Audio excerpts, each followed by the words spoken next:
Ça déroule, le Vendée Globe, c'est parti.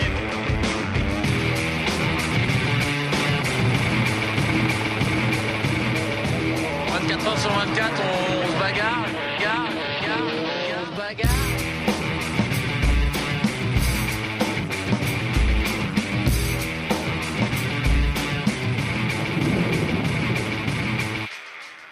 Bonjour à toutes et à tous, Armel Lecléache en mode chasseur, une nouvelle ascension pour Jean-Pierre Dick, Jean Le Cam tenté par le Brésil et un échange sympathique entre Tanguy Delamotte et Hélène MacArthur. Voilà le programme de ce nouveau journal du Vendée Globe. Tout de suite un point sur le classement et François Gabard en tête avec un peu moins de 93 000 d'avance sur Armel Lecléache. Jean-Pierre Dick conforte sa troisième place à 390 000 du leader. En quatrième position, le Britannique Alex Thompson. On trouve ensuite le groupe des 5, Le Cam, Golding, Sanso, Vavre et Boissière. Ces 5 hommes comptent entre 2000 et 2500 000 de retard. Un peu plus de 200 000 séparent le 10e Bertrand de Broc et le 11e Tanguy Delamotte. En dernière position, Alessandro Di Benedetto est tout proche du Cap Horn. Les deux hommes de tête en ont terminé avec le terrible poteau noir. Un poteau noir plutôt favorable à Armel Lecléache qui s'en est sorti sans trop d'encombre. Il a réussi en tout cas à réduire l'écart avec François Gabard. Il reste 2700 000 à parcourir. Le skipper de Banque Populaire a de nouveau revêtu ses habits de chasseur et tout est encore possible pour la victoire finale. C'est possible encore, hein, bien sûr. On est encore assez loin de l'arrivée. Il y a beaucoup de choses à faire encore d'ici les Sables d'Olonne. Donc effectivement, la météo est pas simple pour rallier l'arrivée. Donc écoute, on va essayer de trouver des opportunités pour revenir sur François. Effectivement, là, il y a moins de 100 000 d'écart. Et puis voilà, on sait que jusqu'au bout, il peut se passer plein de choses. Donc on va être vigilants, nous aussi de notre côté, parce que voilà, il peut y avoir des obstacles et des dangers sur l'eau d'ici les Sables d'Olonne. Donc voilà, on n'est pas arrivé encore. En troisième position, Jean-Pierre Dick a franchi l'équateur à 11h ce matin, heure française, après 67 jours et 22 heures de course.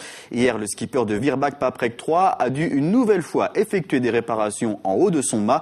Il a pu remplacer la deuxième drisse qui était bloquée depuis le 22 décembre. Cela va lui permettre d'aborder les derniers jours de course dans de meilleures conditions. Mais le Niçois espère rester au niveau de la mer jusqu'au Sables d'Olonne. Hello. J'espère pour la dernière fois. C'est pas très marrant là-haut. Et Médor avec les crocs, les hooks, c'est difficile à descendre. Allez, à bientôt. On s'en lasse pas. Allez, Virbac-Paprec sur le retour, plus de 15 jours.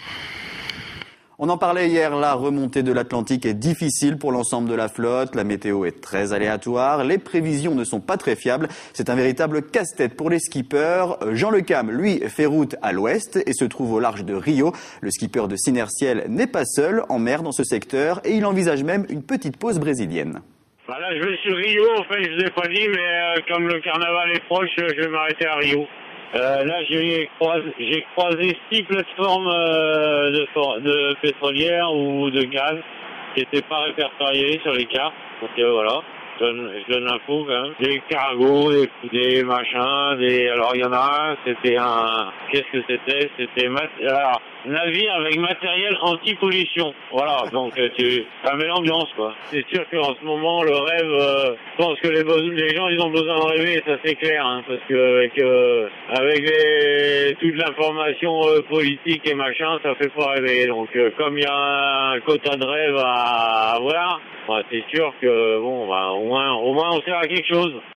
Il y a presque 12 ans, la Britannique Hélène MacArthur décrochait une très belle deuxième place sur le Vendée Globe. C'était en 2001, Tanguy Delamotte avait 22 ans et les performances des concurrents du Vendée Globe le faisaient rêver. Hier, il a reçu un message vidéo de la navigatrice et a pu lui répondre. En voici un extrait. Bonjour Tanguy, un petit coucou d'Hélène pour demander si tu vas bien à bord dans les belles mers du Sud avec les grandes vagues et les albatros.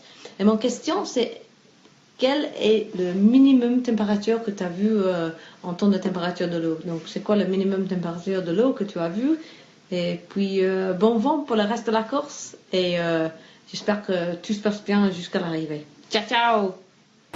Salut Hélène, merci beaucoup pour ton petit message. Je me souviens qu'il y a 12 ans, c'est toi qui étais dans les mers du Sud. Et on s'était eu au téléphone le soir où tu empannais devant les icebergs. Ça m'avait vraiment marqué et maintenant c'est à mon tour d'y être. Écoute, j'en profite vraiment énormément, c'est vraiment génial d'être ici. Hier j'ai passé le Cap Horn, c'est une course vraiment extraordinaire. Et puis pour répondre à ta question, la température minimum de l'eau que j'ai eue cette course-là, c'était de 8,2 degrés. Parce qu'avec les portes des glaces assez nord qu'on a eu pour ce parcours, on n'est pas allé très très au sud, donc de la mer trop froide. Mais ça m'a suffi. J'avais emmené aussi cette balle que tu avais donnée à tous les skippers et à tous les gens de l'équipe en l'an 2000. Donc comme on disait à l'époque, à donf.